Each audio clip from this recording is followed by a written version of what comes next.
Hello everyone, my name is Christopher and I'm the CEO and founder of Providend. And here's my investment resume.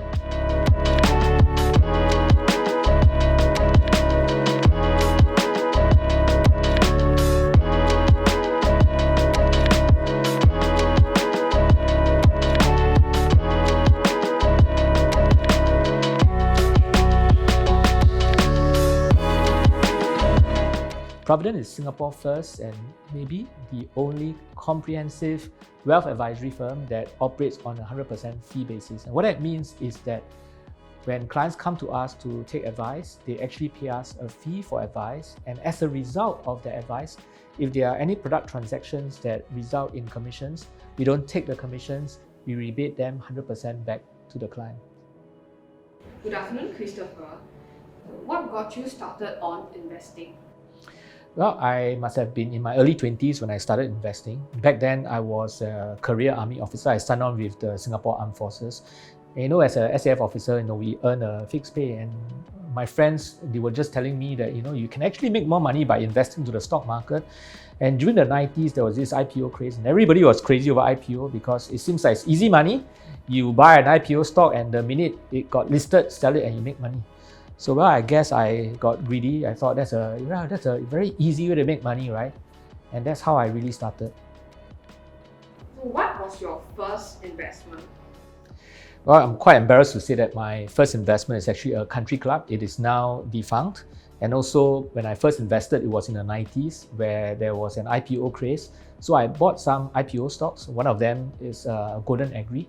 And the reason why I bought IPO back then was that all my friends were telling me that if you buy an IPO stock, you are never going to lose money. The day when it gets listed, just sell and you make money. So I followed that tip and I bought into some of these IPO stocks. So did you make any profit and do you learn any lessons from it? I made zero profit. In fact, I lost money for all those investments. My country club, it closed down after a few years, so I didn't get any money back. All the IPO stocks, unfortunately, I bought them towards the late stage of this IPO craze. Didn't see any profit since day one when they got listed. So I think the important lesson that I learned is that when we do our investment, it's actually very important to understand what we are investing in and not just listen to tips and advice from friends. If you could turn back time today, what do you wish you had invested in? I think if I can turn back the clock, I will invest in ETFs. Of course, back then, ETFs weren't very popular. But if it was available then, I would definitely buy an ETF, probably an ETF that tracks the MSCI All World Index, for example, VWRA, that is listed on the London Stock Exchange, or an S&P 500 ETF, VUAA, that's also listed on the London Stock Exchange. That's probably what I'll do because these ETFs are low cost. They don't try to beat the market. And if I had invested in them like 20, 30 years ago, I think they would have done extremely well. What is your best investment to date? Well, I have to say it's definitely my company, Providend. It's a company that I've invested over the last 20 years. It's my best investment, not just in terms of the returns that I've gotten. It's a successful business, it's profitable, it's very valuable right now. But it's my best investment because I've grown as a result of managing this company. Of course, my other investment would be my portfolio of funds from Dimensional. It has given me double-digit annualized returns so far, as well as some of the ETFs that I bought, my ETF VWRA as well as VUAA.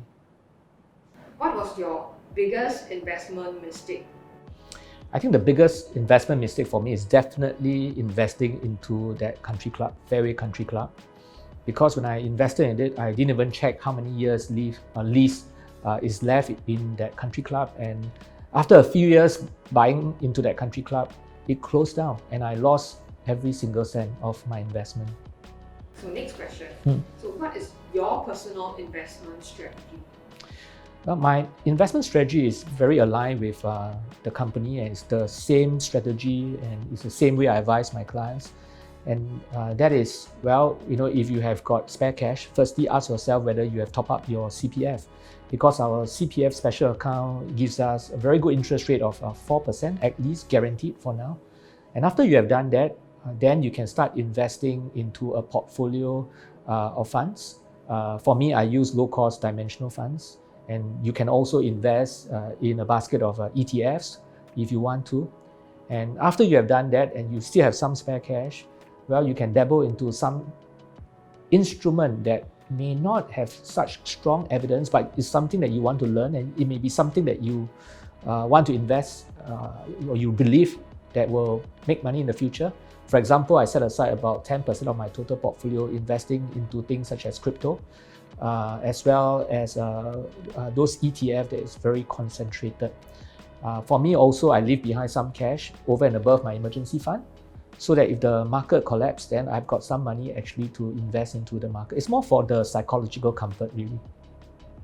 What are 3 factors you look out for before making an investment?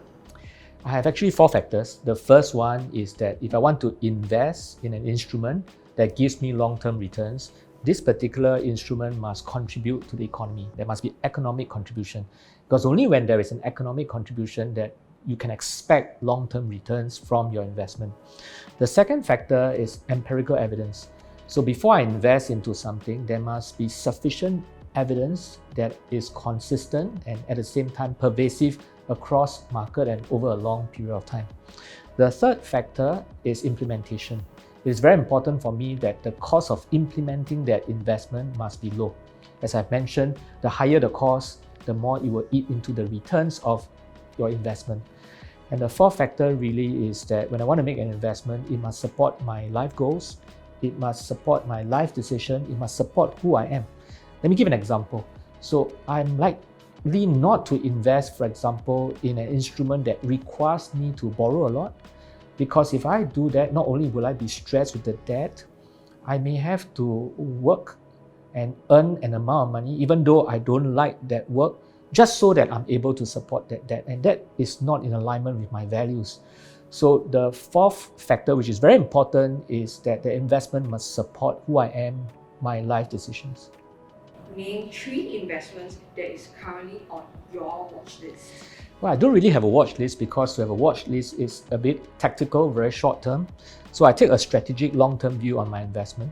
So for me, as I mentioned, I invest in a portfolio of funds, and they are dimensional funds. I like it for the fact that they are not market timing. They don't try to time the market. They don't try and forecast where the markets would be, and they are low cost. And secondly, I invest in a basket of ETFs, mainly tracking the MSCI All Country Index, All World Index, as well as the S&P 500. And also I bought a small proportion of my money. It goes into things that is probably a bit more exciting, but may not have evidence right now to show that it may work in the long run, just to keep my mind engaged. And that would be crypto, as well as an ETF that's actually pretty concentrated. Now, for crypto, it's a big if. We don't really know whether it's going to make money, but I am very interested in this particular so-called asset because it's, I think, definitely the future. I just do not know how it will turn out. So I want to put a bit of money so that, when you have some money, you will actually want to find out a bit more about this particular asset. The ETF that I've bought, I don't mind sharing. It's called BDRY. The ticker is BDRY. It is actually an ETF. Underlying it is a managed futures of dry bulk shipping. It has done very well this year. Year to date, the return has gone up about 300%. Yeah, but it's very, very volatile. And my money is there because I just want to learn more about this particular investment. And once I've done that, actually, I'm pretty happy. And as I mentioned, if I've got some spare cash over and above my emergency fund, I'm just setting aside just in case there is a market downturn. And then I can put them into the market so that, actually I feel quite good when there is a market downturn and don't feel upset about it. What is your biggest money fear? I think having come from a family that is very poor, at the same time as a business owner, in the initial years when the business is really tough, I think my biggest fear is always that liquidity crunch, right? The fear of not having cash to meet short-term needs when you need it. And because of that, I set aside more than what is required in my emergency fund. I know generally speaking, financial planners out there will say that, you should have about 3 to 6 months of your monthly expenses as emergency fund. But because of my background, I actually set aside at least 12 months of my monthly expenses as emergency fund. Because my fear is that, when I need money, if the business for whatever reason is not doing very well, when there's a market crisis and I need to meet my family short-term needs, my fear is I don't have it. So I set aside more money for that. How are you planning for retirement? My ideal retirement is to be able to go and stay in a nearby island. And for now, the nearby island would likely be Batam. Why? Because it's very near to Singapore. And on that island, I hope to build a nice villa, separate that villa into 2 sides. One side for my family to stay, and the other side, it's really to house people who are down and out, discouraged. I hope to be able to spend time in my retirement encouraging these people and coach these people. And because it's so near, I can actually come back to Singapore anytime. And if I want to, I can either buy a boat or I can actually permanently rent a boat or get a boatman. And this boat can send me back to Singapore to do what I want to do at any point in time. So that's my ideal retirement. I don't think it's far-fetched. I think financially I'm ready for this. So that's my retirement dream. What is your definition of financial freedom? Yeah, so financial freedom really means different things to different people. For me, it is to be able to live a life doing what I want to do without having to worry about money. And financial freedom also means that I'm able to live a good life, the life that I want. And my definition of a good life is actually taken from a book called Repacking Your Bags by Richard Leder and David Shapiro. And they define a good life to be living with the people you love at the place that you belong, doing the right work on purpose. And so when I plan for my financial freedom or retirement, I take that definition, I break it up and to make sure that when I'm there, I'm able to achieve that definition of what is a good life. What advice would you give to your younger self? Yeah, so I'll tell myself to learn about investing as early as possible and don't just listen to what my friends tell me. That's the first thing. And I would want to start investing into the stock market as early as possible and preferably through ETF. Because if I've done that, I think that investment that I've invested like 30 years ago today, it will definitely bear fruit and it's probably going to be a 6-figure investment. The other thing that I would want to tell myself is to start thinking exactly about what I want to do at different stages of life. I've been working very hard for the last 3 decades or more. I've never really taken a lot of mini breaks. And actually, I would like to do that. And so if I've got a chance to do it all over again, I would tell myself to think about what I want to do at different stages of life. Finally, can you share with us your investment motto? Yeah, I don't really have an investment motto, but I do have a conviction when it comes to making money decisions. And that is, we must first make a life decision before making money, financial or wealth decision. We make a life decision, and by that I mean know your purpose in life, know your life goals. And once you know what your life goals are and what your purpose in life is, then you make those money decisions to support those life or purpose decision or life goals decision. Because if we do it the other way around, and that is we first make a money decisions, like for example, borrow a lot to buy the big house that you don't really need with the money that you don't really have to impress the people that you don't even know, or buy a big car just to feel nice.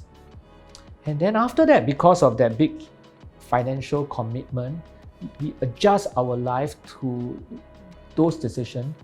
I think life is going to be quite miserable.